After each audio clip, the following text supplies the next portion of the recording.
Hello friend, मेरा नाम है Ajay Prajapat. Vocational skill program BETP Dhar में आपका स्वागत है। आज हम प्रैक्टिकल कर रहे हैं सीरीज कनेक्शन। बल्ब का सीरीज कनेक्शन किस प्रकार से किया जाता है आज हम आपको समझाएंगे। इसके लिए हमने क्या क्या इक्विपमेंट लिए है आपको पहले बता देते हैं। हमने 3 बल्ब लिए हैं और 3 होल्डर लिए और एक वन वे स्विच लिया है। वन वे स्विच हमने ये सप्लाई को कंट्रोल करने के लिए लिया है, आप नहीं भी लोगे तो चलेगा। अब हम आपको वायरिंग कनेक्शन समझा देते हैं। हमने वायरिंग कनेक्शन किस प्रकार से किया है।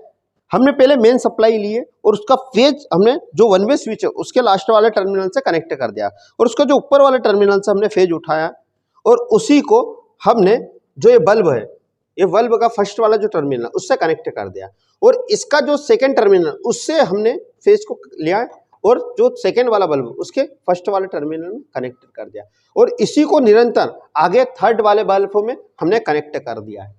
अब आपको इस प्रकार से कंटिन्यू वायरिंग करना है। यदि आपके आगे और बल्ब लगे हैं उस प्रकार से आप वायरिंग कनेक्शन करना है, पर आपको याद रखना है जो लास्ट वाला बल्ब होगा उसका जो लास्ट टर्मिनल होगा उसके से हमको न्यूट्रल पॉइंट उठाना और मेन सप्लाई से हमको कनेक्ट करना है। आपको वायरिंग कनेक्शन समझ में आया होगा। अब हम इसको चेक करते हैं। मैं इसको ऑन करके देखता हूं। अब आपको सीरीज कनेक्शन में क्या डिफरेंस होता है आपको पता चलेगा।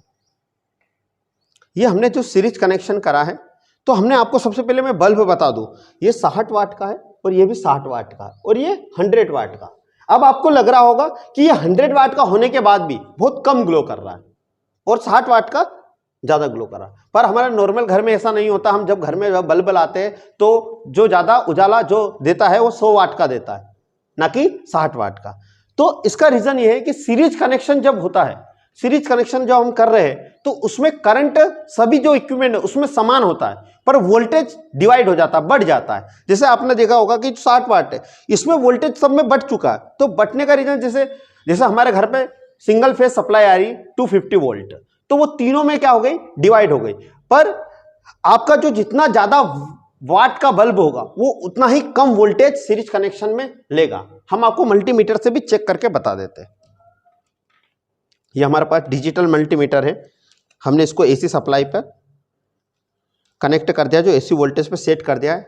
अब आपको देखो स्क्रीन पे शो हो रहा है जो 60 वाट का बल्ब है वो आपको शो कर रहा होगा स्क्रीन पे कितना वोल्टेज हो रहा है। ये 100 वाट का बल्ब है, आपको दिख रहा होगा इसका 39 वोल्ट आ रहा है और जो 60 वाट का है इसका भी शो हो रहा होगा स्क्रीन पर आपने ये देखा मल्टीमीटर से कि जो हमारा जो 100 वाट का बल्ब है वो सबसे कम वोल्टेज ले रहा है। तो सीरीज कनेक्शन में जो सबसे ज्यादा वाट का बल्ब होता है वो सबसे कम वोल्टेज लेगा और जो सबसे कम वाट का बल्ब है वो सबसे ज्यादा वोल्टेज लेगा।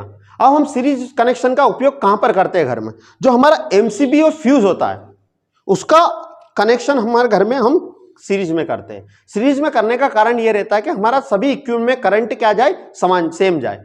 अब समान जाने से क्या होगा, यदि हमारा ओवरलोड और अवर करंट भी फ्लो हो रहा तो ये हमारे ट्रिप होने पर हमारे घर के सारे इक्विपमेंट क्या हो जाते हैं, बंद हो जाते हैं। वैसे ही इसमें भी होगा। यदि मान लो ये इक्विपमेंट खराब हो गया है, बल्ब ये खराब हो गया है या यहाँ कहीं से वायर कट भी हो गया है, तो मैं आपको सेकेंड वाला जो बल्ब है देखो मैं इसको निकाल रहा हूं तो पूरी घर की लाइट जो हमारी जो कनेक्ट है तीनों बल्ब वो हमारे बंद हो जाएंगे। पर जो हमारे घर की वायरिंग होती है अंदर फैन ट्यूबलाइट ये उसमें ऐसा कुछ नहीं होता कि एक इक्विपमेंट खराब हो गया तो पूरे घर की लाइट ऑफ हो जाएगी। तो सीरीज कनेक्शन में यह होता, इसलिए हम फ्यूज और एमसीबी में ये कनेक्शन करते हैं। यदि आपको यह वायरिंग समझ में आ गई होगी, हमारा जो सर्किट डायग्राम है उस पर भी स्क्रीन पर शो हो रहा है कि किस प्रकार से वायरिंग की गई है, उससे भी आप समझ सकते हो। यदि आपको यह वीडियो पसंद आई है तो लाइक करें, चैनल को सब्सक्राइब करें, बेल आइकन को प्रेस करें और ज़्यादा से ज़्यादा शेयर करें। Thanks for watching.